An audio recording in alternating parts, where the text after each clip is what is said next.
SGA versus Jokic. Naging malinaw na ngayon kung sino ang MVP sa regular season. Cleveland pang 14 na magkasunod na panalo. Hindi na joke ito. At Golden State vs Trail Blazers game preview. Parang iiyak ang Blazers bukas. Si Shai Gilgeous-Alexander nilampasan ng karibal niyang MVP na si Nikola Jokic sa pamamagitan ng isang 40-point performance. Habang pinangunahan niya ang Oklahoma City Thunder sa isang malakas na pagtatapos upang talunin ang Denver Nuggets 127-103 nitong Lunes. Ang matinding sagupaan sa pagitan ng dalawang powerhouse teams ng NBA Western Conference ay napagdesisyunan sa ika-4 na quarter matapos ang isang matinding opensa mula sa Oklahoma City. Nilampaso nila ang Denver 41-20 sa final frame upang makuha ang panalo. Si Gilgeous-Alexander na malawakang itinuturing bilang paboritong papalit kay Jokic bilang most valuable player ng liga ay naging susi sa malakas na pagtatapos ng Thunder. Ang mahusay na Canadian point guard ay muling nagpakitang gilas sa pinakamahalagang sandali. Siniguradong hindi makabawi ang Denver matapos nilang makalapit sa isang puntos lamang sa simula ng ika-4 na quarter matapos makabalik mula sa 11 puntos na deficit sa third quarter. Nagdagdag si Gilgeous-Alexander ng 9 na puntos sa ika-4 na quarter upang kumpletuhin ang kanyang ika-11 na 40-point game this season. Inilalapit ang Thunder sa opisyal na pagpasok sa playoffs. May record na ngayon ng Thunder na 53-11 sa tuktok ng Western Conference matapos ang kanilang ika-7 sunod na panalo at 12 laro ang agwat nila sa pangalawang pwesto na Los Angeles Lakers. Nagawa naming makuha ang mga stops sa crucial moments at naisakatuparan ng aming opensa, ani ni Gilgeous-Alexander tungkol sa malakas na pagtatapos ng Thunder sa ika-4 na quarter. Iyon talaga ang mahalaga kapag napakagagaling ng mga kalaban. Hindi ito laging magiging maganda, pero kung nakakakuha ka ng stops at naisa sa katuparan ng plays, bibigyan mo ang sarili mo ng tsansa kahit sino pa ang kalaban mo. Kahanga-hanga, nakapagtala ng 40 puntos si Gilgeous-Alexander kahit na nakabuslo lamang siya ng 2 sa kanyang 11 3-point attempts. Ngunit hindi siya nagpatalo sa kanyang struggles mula sa labas. Sa halip ay inatake niya ang rim upang panatilihin ang daloy ng puntos para sa OKC. Doon talaga nagsisimula ang lahat. Madadaling puntos, ani Gilgeous-Alexander sa ESPN. Iyon talaga ang mahalaga kapag napakahuhusay ng mga kalaban. Iyon ang comfort zone ko. Hindi ako nakashoot ng gusto ko, pero nanalo kami kaya wala akong pakialam.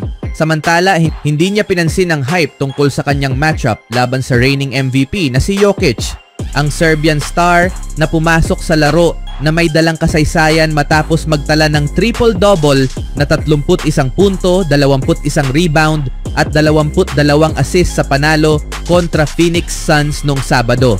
Gusto ko ang MVPs, gusto ko ang All-Star selections, gusto ko ang lahat ng bagay na kasama noon, pero walang halaga ang lahat ng yan kung hindi ka mananalo, ani Gilgeous-Alexander.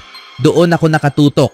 Nagbigay rin ng scoring support si Jalen Williams na may 26 na puntos habang si Chet Holmgren ay nagdagdag ng 14. Si Jokic ay nagtapos na may 24 na puntos, 13 rebounds at 9 na assists habang si Michael Porter Jr. ay nagdagdag din ng 24 na puntos. Samantalang ang Cavs naman ay nanalo na ng 14 na magkasunod. Sa ibang laro nitong Lunes, ipinagpatuloy ng Cleveland Cavaliers ang kanilang dominasyon sa Eastern Conference matapos kunin ang ika-14 na sunod nilang panalo sa isang tiyak na 112-100 laban sa Milwaukee Bucks sa kanilang home court.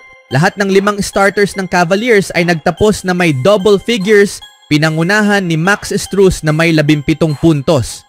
Ang Cleveland na naging unang koponan na opisyal na pumasok sa playoffs noong nakaraang linggo ay kasalukuyang nangunguna sa East ng 8 laro sa ibabaw ng pangalawang pwesto na Boston Celtics na nanalo rin laban sa Lakers noong linggo. Hindi pa kami tapos sa aming misyon, kailangan lang naming siguraduhin na sa Abril gagawin namin ang aming trabaho, ani Cavaliers star Donovan Mitchell habang pinaghahandaan nila ang playoffs. Samantala ang Grizzlies ay nanalo rin sa dikdikan kontra Pelicans. Sa New Orleans, pinagsama ni Ja Morant at Desmond Bane ang 62 puntos sa isang matinding 107-104 na panalo ng Memphis Grizzlies kontra Pelicans. Nauna ang Pelicans ng 14 na puntos sa second quarter bago sila hinabol ng Grizzlies sa ikalawang kalahati ng laro upang makuha ang tagumpay. Samantalang Golden State versus Portland Trail Blazers game preview. Ano ang magagawa ng Warriors laban sa mga baguhang bisita? Ang NBA regular season ay magbibigay ng laban sa pagitan ng Golden State at Portland. Pagdating sa antas ng kasanayan at konsistensya, walang kapantay ang mga host. Nakikipaglaban para sa isang pang-anim na pwesto sa West, ibibigay nila ang lahat. Sa panig ng mga bisita, inaasahan ng isang naliligaw na estilo ng opensa. Minsan, nakakagulat ito sa estilo nito, ngunit ang pagiging epektibo ay hindi isang pangunahing katangian ng Blazers. Sa Chase Center, nasa panganib silang makaranas ng isa pang malaking pagkatalo. Sa huling laban, madaling nanalo ang Warriors 140-104. Bukod dito, 7 sunod-sunod na beses nang tinalo ng koponan ni Kerr ang Portland sa kanilang head-to-head matchups. Ang Warriors ay nasa mahusay na forma, 4 na sunod na panalo na. Kahapon, tinalo nila ang Detroit. Bago iyon, nagkaroon sila ng comeback laban sa Brooklyn. Ang kawalan ng malalaking issue sa lineup ay nangangahulugan ng inspiradong laro sa opensa. Mahusay na nagpapatakbo ng bola sina Curry, Butler at Green. Madalas silang makakuha ng madadaling puntos.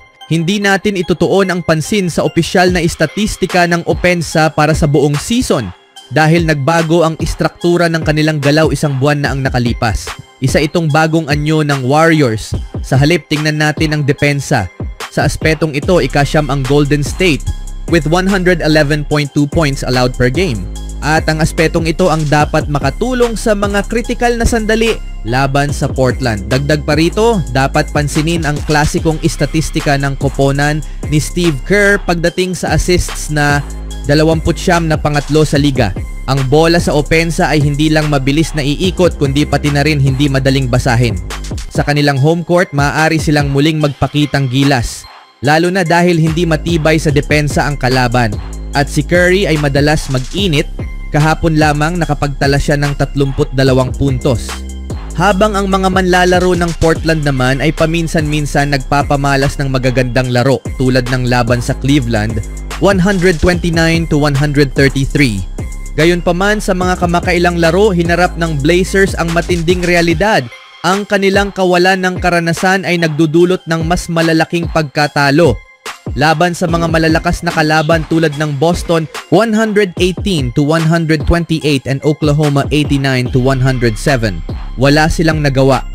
Kung titingnan ng kanilang season metrics, mahirap makahanap ng aspeto kung saan talagang magaling ang Blazers. Marahil tanging sa blocks na may 6-7. Ngunit pagdating sa pagbuo ng opensa, epektibidad at antas ng depensa, bumabagsak sila sa ika-20 pwesto. May ilang individual na manlalaro tulad ni Simmons na kayang makahanap ng rhythm at magpakitang gilas. Ngunit kung walang maayos na sistema, mahihirapan silang makipagsabayan sa isa sa pinakabeteranong koponan sa liga. Inaasahan na ang Portland ay mag-iipon lamang ng karanasan at mag-e-enjoy sa laro. Hindi na sila lumalaban para sa play-in tournament.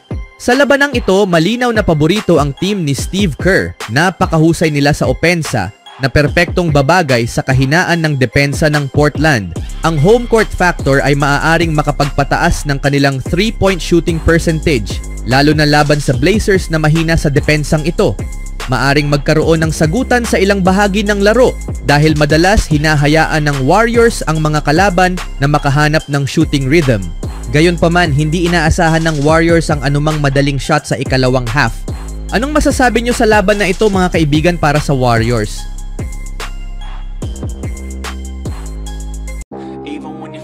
You can still go. Even when you feel slow, you can still go. Even when there's no hope, you can still go. I never answer to no, man, I still go. Go, go.